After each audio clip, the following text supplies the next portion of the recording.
Nigeria's crimes against its children. The mass marriage of 100 orphan girls. On May 10, 2024, the Speaker of the Nigeria State House of Assembly, Abdulmalik Zakindaji, announced his plan to marry off 100 orphan girls who lost their parents to attacks in the Mariga local government area of the state. It came under heavy public criticism over this plan, but he stuck to it. On May 24, 2024, a few days before Children's Day, he went off to marry 100 of these girls in separate ceremonies. The arrest and detention of minors. In August 2024, about 72 minors that participated in the End Bad Governance protests were arrested and detained for 3 months. Nigerians didn't find out about this until November 1, when a video showing one out of several malnourished-looking minors fainting in a court. It was a federal high court in Abuja, and they were arraigned by the Inspector General of Police on 10-count charges of treasonable felony,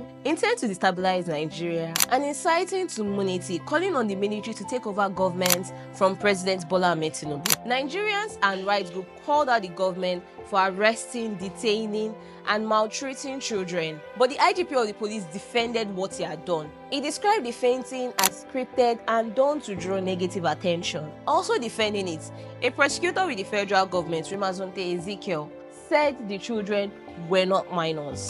These boys that we brought to the court today, all of them are adults. Most of them are married men. None of them is a minor. The pressure from Nigerians increased, and the government finally conceded. On November 4, 3 days after the viral video, President Bola Ahmed Tinubu ordered the release of the minors. The UTME glitch. The 2025 Unified Tertiary Matriculation Examination, UTME, organized by the Joint Admissions Matriculation Board, JAMB, has been a major stress for Nigerian children. When JAMB announced the exam results in April, they announced mass failure.